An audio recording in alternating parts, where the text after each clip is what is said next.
नमस्कार, दोपहर के 3 बजने को है और आप देख रहे हैं IBC 24 का सबसे स्पेशल बुलेटिन देश प्रदेश। नमस्कार, मैं हूं आपके साथ अविनाश कर। छत्तीसगढ़ में क्या है आज बड़ी खबर बताऊंगा मैं आपको। नमस्कार, मैं आपके साथ रचना नितेश और मैं आपको बताऊंगी कि देश में आज की वो कौन सी बड़ी खबरें हैं जो आपको जाननी जरूरी हैं। और मैं पुनीत पाठक आपको बताऊंगा मध्य प्रदेश का इस वक्त का पूरा अपडेट। यानी छत्तीसगढ़, मध्य प्रदेश समेत देश की हर खबरों से करेंगे हम आपको अपडेट। हम 3 एंकर्स। तो अगले आधे घंटे हमारे साथ देश प्रदेश की 30 अहम खबरों को देखिए। बने रहिए IBC 24 के साथ। तो चलिए शुरू करते हैं आज की सबसे बड़ी खबर जो आ रही है मध्य प्रदेश से।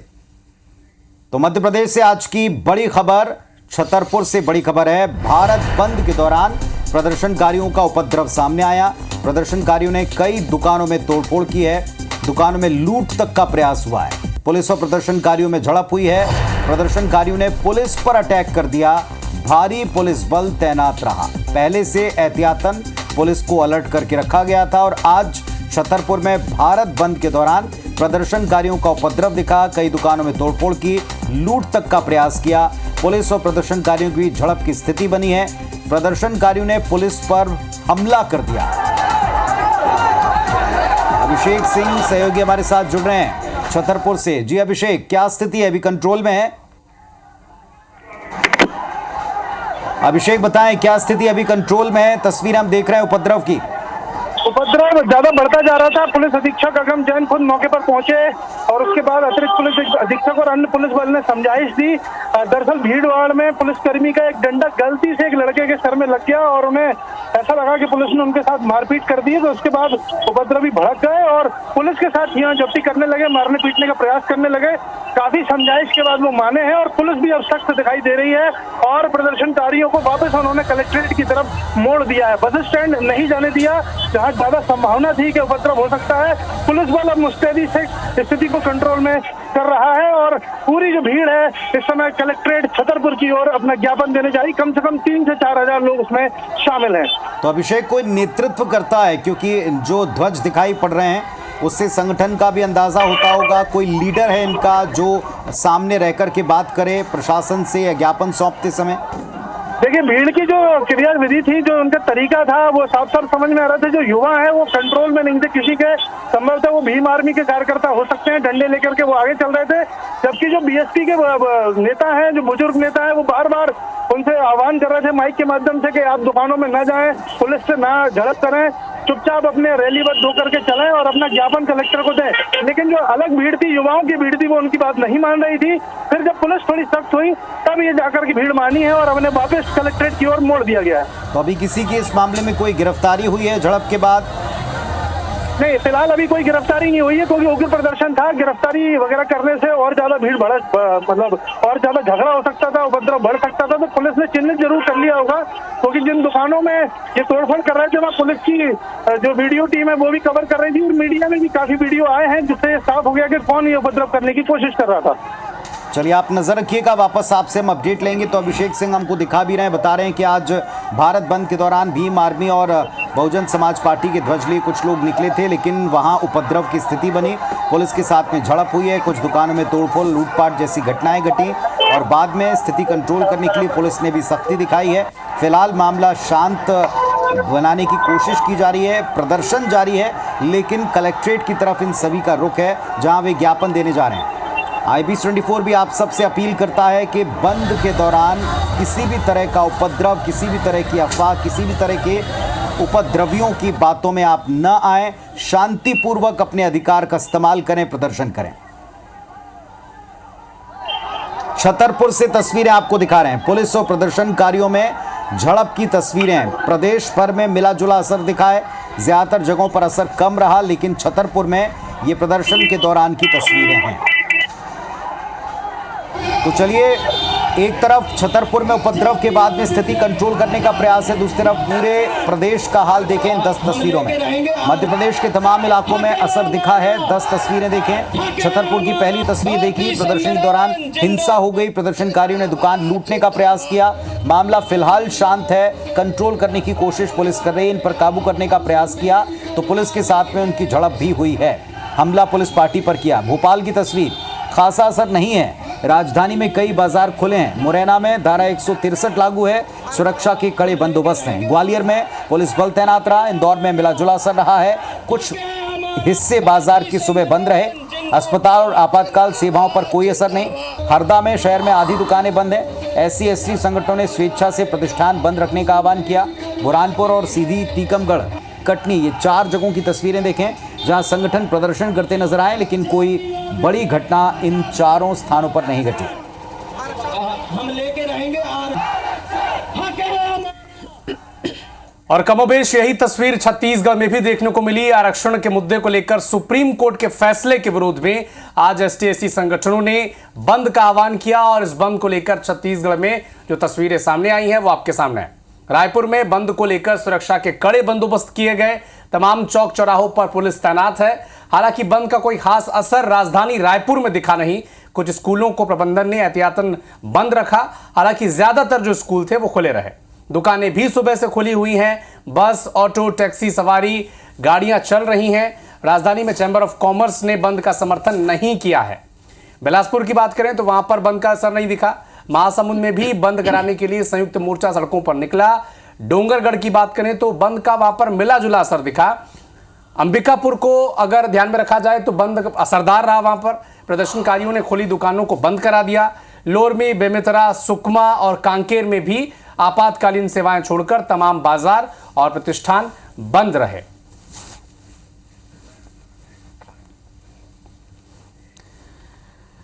तो ये 20 तस्वीरें आपने दोनों ही प्रदेशों की देखी। दरअसल आरक्षण के मुद्दे को लेकर आज भारत बंद है। दलित संगठनों ने भारत बंद का आह्वान किया था, जिसका मिला जुला असर पूरे देश में देखने को मिल रहा है। इस दौरान अस्पताल और आपातकाल सेवाएं चालू हैं। वहीं कांग्रेस समेत कुछ पार्टियों के बड़े नेता भी इस बंद का समर्थन कर रहे हैं। आपको बता दें कि आरक्षण को लेकर सुप्रीम कोर्ट के फैसले के विरोध में SC/ST मोर्चा ने बंद का आह्वान किया। सुप्रीम कोर्ट ने SC और ST आरक्षण में क्रीमी लेयर पर अपना फैसला दिया था, जिसका विरोध किया जा रहा है और उसके बाद ही इस बंद का आह्वान किया गया। बंद का आह्वान करने वाले संगठनों ने कोर्ट से फैसले पर पुनर्विचार करने की मांग रखी है। मध्य प्रदेश में एक सीट पर होने वाले राज्यसभा उपचुनाव को लेकर के तैयारियां हो रही हैं। बीजेपी के राज्यसभा उम्मीदवार जॉर्ज कुरियन ने आज अपना पर्चा दाखिल कर दिया। उस दौरान उनके साथ मुख्यमंत्री डॉक्टर मोहन यादव प्रस्तावक के तौर पर नजर आए। बीजेपी प्रदेश अध्यक्ष VD शर्मा भी उनके साथ थे। CM ने कुरियन का प्रस्ताव साइन किया। गुना शिवपुरी सीट से लोकसभा चुनाव लड़ने और जीतने के बाद सांसद बने हैं ज्योतिरादित्य सिंधिया, जिससे उनकी राज्यसभा सीट खाली हो गई। इस्तीफा दिया उन्होंने। इसके बाद ये सीट खाली होने पर कुरियन इस जगह के ऊपर प्रत्याशी बनाए गए। 9 अप्रैल 2026 तक इनका कार्यकाल होगा। जॉर्ज कुरियन का निर्विरोध चुना जाना तकरीबन तय है। राज्यसभा सीट पर होने वाले चुनाव के लिए 22 अगस्त को नामांकन पत्रों की जांच होगी। 27 तक नाम वापस लिए जा सकते हैं और अगर आवश्यकता पड़ी तो 3 सितंबर को सुबह 9 से शाम 4 बजे तक मतदान होगा और उसी दिन नतीजे आएंगे। जॉर्ज कुरियन केरल के रहने वाले हैं। मोदी सरकार में केंद्रीय मत्स्य, पशुपालन और डेयरी मंत्री हैं। मध्य प्रदेश का मुख्यमंत्री मोहन यादव जी और अध्यक्ष VD शर्मा जी और मध्य प्रदेश का कार्यकर्ता लोग और पूरा जो लीडरशिप है उनको धन्यवाद देना चाहता हूँ। और इधर जो लोगों का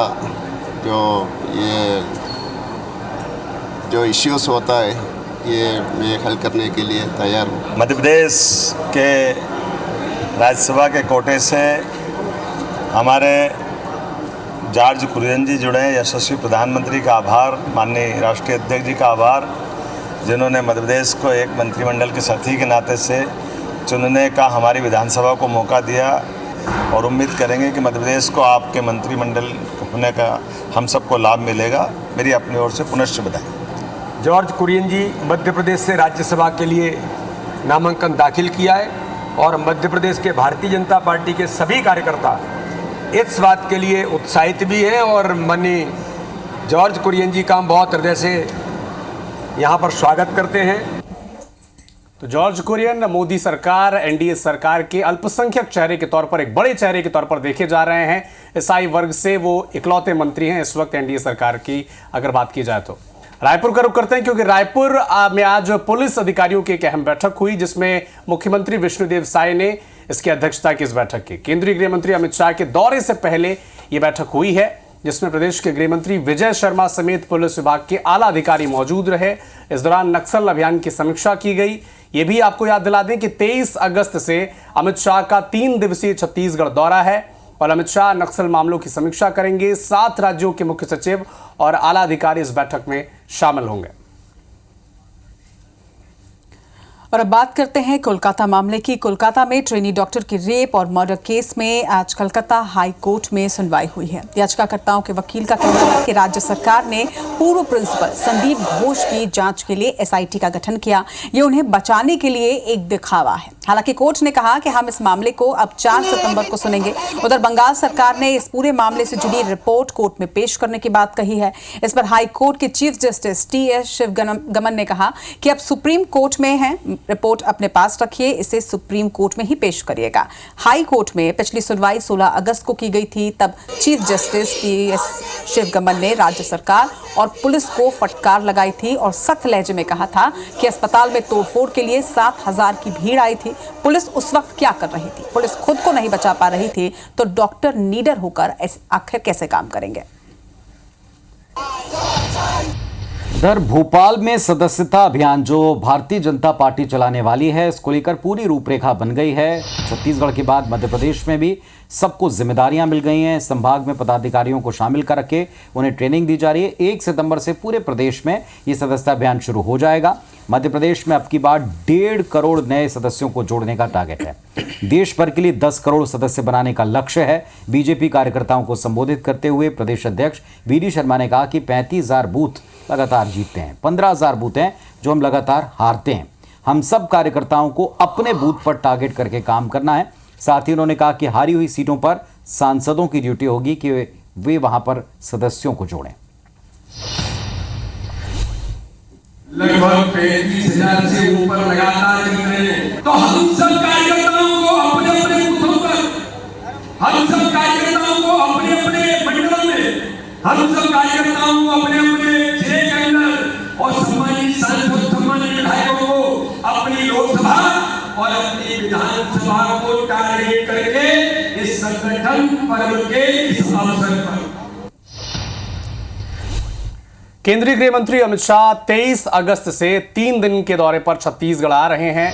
अमित शाह का ये दौरा बेहद अहम है। 23 अगस्त की रात 10 बजे वो रायपुर एयरपोर्ट पर पहुंचेंगे। अगले दिन चंपारण के वल्लभाचार्य आश्रम पहुंचेंगे और उसके बाद नक्सल प्रभावित जो 7 राज्यों के डीजीपी और चीफ सेक्रेटरी हैं उनके साथ एक महत्वपूर्ण बैठक भी उनकी होनी है। और उसी दिन पुलिस अधिकारियों की भी बैठक बोलेंगे। राज्य की विकास की योजनाओं को लेकर समीक्षा बैठक भी होनी है। 24 अगस्त की रात को ही कानून व्यवस्था को लेकर सभी राज्यों के डीजीपी से 1-to-1 चर्चा भी अमित शाह करेंगे। 25 अगस्त को अमित शाह नारकोटिक्स विभाग की समीक्षा करेंगे और 25 को ही दोपहर के बाद 3:50 को वापस वो दिल्ली के लिए रवाना हो जाएंगे। अमित शाह का मिनट टू मिनट जो शेड्यूल है वो इस वक्त आप स्क्रीन पर देख पा रहे हैं। 24 अगस्त को सुबह 10 बजे वो चंपारण के वल्लभाचार्य आश्रम जाएंगे चौपर से नवागांव में जो स्थित है, और इसके बाद सुबह लगभग 11:30 बजे के आसपास एयरपोर्ट से मेफेयर वो पहुंचेंगे। 12 बजे से नक्सलवाद पर स्टेट कोऑर्डिनेशन की एक महत्वपूर्ण बैठक होनी है जिसकी अध्यक्षता वो करेंगे। उसके बाद नक्सल प्रभावित 7 राज्यों के डीजीपी और चीफ सेक्रेटरी इस बैठक में शामिल होंगे, जबकि 2 से 3 बजे तक पुलिस के अधिकारियों के साथ एक महत्वपूर्ण बैठक होनी है। और इसके बाद 4:30 से 6 बजे तक छत्तीसगढ़ के विकास के जो विषय हैं उसको वो रिव्यू करेंगे और सुबह 11 से 12:30 बजे तक एक नारकोटिक्स की रिव्यू मीटिंग भी अमित शाह करने जा रहे हैं। 23 को, 24 को, 25 को ऐसे लगभग 3 दिन पूरा साथ में रहकर विभिन्न विषयों पर उनकी चर्चा है। नक्सलिज्म पर भी और लॉ एंड ऑर्डर पर भी और सारे विषयों पर है। नक्सलिज्म पर विशेष रूप से जो विषय है उसमें पहली बैठक जो है उसमें आसपास के सभी राज्यों के चीफ सेक्रेटरीज और डीजी सब आ रहे हैं, तो उन पर उनके साथ पूरी बैठक है। और अब रुक करते हैं देश की खबरों की ओर। महाराष्ट्र की तस्वीर आपको दिखा दें, जहां पर ठाणे जिले के बदलापुर में मंगलवार को हुए विरोध प्रदर्शन के मामले में पुलिस ने करीब 300 प्रदर्शनकारियों के खिलाफ एफआईआर दर्ज कर दी है। 72 लोगों को इस मामले में गिरफ्तार किया गया है और आज भी बदलापुर में इंटरनेट और स्कूल बंद है। आपको बता दें कि बदलापुर के नामी स्कूल में 3 और 4 साल की 2 मासूम बच्चियों से यौन शोषण का मामला सामने आया था। घटना सामने आने के बाद मंगलवार को विरोध प्रदर्शन किया गया था, जहां हजारों की भीड़ यहां के लोकल ट्रेन के रेलवे ट्रैक पर उतर आई थी। वहीं इस पूरे मामले की जांच के लिए आईजी आरती सिंह के नेतृत्व में एसआईटी का गठन कर दिया गया है। इस बीच राज्य सरकार ने यौन शोषण का केस दर्ज करने से 12 घंटे तक वो टालते रहे। बदलापुर थाने के महिला पुलिस निरीक्षक सहित 3 पुलिसकर्मियों को भी इस पूरे मामले में निलंबित कर दिया गया। मामला फास्ट ट्रैक कोर्ट में चलेगा और सरकारी वकील उज्जवल निकम इसमें होंगे। रतलाम से एक बड़ी खबर भी आपको दे दें। पाकिस्तान के झंडे के साथ एक छात्रा का वीडियो वायरल हो गया है। भारतीय जनता पार्टी की यूथ विंग एबीवीपी ने अब इस पर कार्रवाई की मांग को लेकर चक्का जाम कर दिया। कलेक्ट्रेट के सामने 4 लेन पर चक्का जाम किया है। अपर कलेक्टर को एबीवीपी कार्यकर्ताओं ने इस बाबत ज्ञापन दिया और कार्रवाई नहीं हुई तो आंदोलन का अल्टीमेटम दिया है। 15 अगस्त को छात्रा ने पाकिस्तान का झंडा लहराया था और अब इस वीडियो पर एक्शन लेने की मांग एबीवीपी छात्र संगठन कर रहा है। विनोद हमारे साथ में जुड़े हुए सहयोगी। विनोद, बताएं, ये छात्रा क्या आइडेंटिफाई कर ली गई है और अब जो मांग है इस पर क्या एक्शन होगा? जी देखिए, ये एक निजी स्कूल का मामला है, जहां पर 15 अगस्त को एक छोटे से कार्यक्रम के दौरान स्कूल में प्ले कर रहे बच्चे, जो छोटे छोटे मासूम बच्चे होते हैं, जिनके हाथ में स्कूल प्रबंधन ने ही या यूं कहें कि कार्यक्रम के दौरान उसके हाथ में सर्वधर्म के को होते हुए पाकिस्तान का झंडा दे दिया था, जिसको लेकर वो सोशल मीडिया पे अभी एक वीडियो वायरल हुआ है, जिसके अंदर अखिल भारतीय विद्यार्थी परिषद ने काफी खासा नाराजगी व्यक्त की है और इसको लेकर उन्होंने कलेक्टर को ज्ञापन दिया। चूंकि कलेक्टर आने में कुछ देर हो गए थे, कुछ मीटिंग में थे, इसको लेकर उनकी नाराजगी खासी और बढ़ गई, जिसको लेकर उन्होंने 4 लेन पर चक्का जाम कर दिया। जिसके बाद एडीएम आए और उन्होंने ज्ञापन को लिया और उनको इस कार्यक्रम के दौरान जितनी भी जो गतिविधि हुई है, जिसको लेकर उन्होंने नाराजगी व्यक्त करते हुए आगे कार्रवाई करने की चेतावनी दे डाली। जी चलिए अब देखते हैं पुलिस इस पर क्या एक्शन लेती है। लेकिन जैसा बताया जा रहा है कि मासूम बच्चे किसी प्रोग्राम के दौरान सर्वधर्म का झंडा लिए थे, लेकिन गलती से उनके हाथ में पाकिस्तान का ध्वज बताया गया। लेकिन क्या इस मामले में चूक है, गलती है, जानबूझकर गलती है, ये पुलिस को पता लगाना होगा। शुक्रिया आपका इस जानकारी के लिए। इधर मध्य प्रदेश छत्तीसगढ़ की खबरों के बाद एक बार फिर से रुक करते हैं देश की खबरों की ओर। झारखंड की सियासत से जुड़ी एक बड़ी खबर आपको बता दें। झारखंड में सियासी उठापटक लगातार जारी है। झारखंड के पूर्व सीएम चंपई सोरेन अब दिल्ली वापस लौट चुके हैं। अपने विधानसभा क्षेत्र सरायकेला वो आज पहुंचे और समर्थकों ने सोरेन का किस तरह से स्वागत किया, ये तस्वीर भी आपको दिखाते हैं। दरअसल चंपई सोरेन का कहना है कि ये मेरे राजनीतिक जीवन का एक नया अध्याय है। समर्थकों की भावना का मैं सम्मान करता हूं।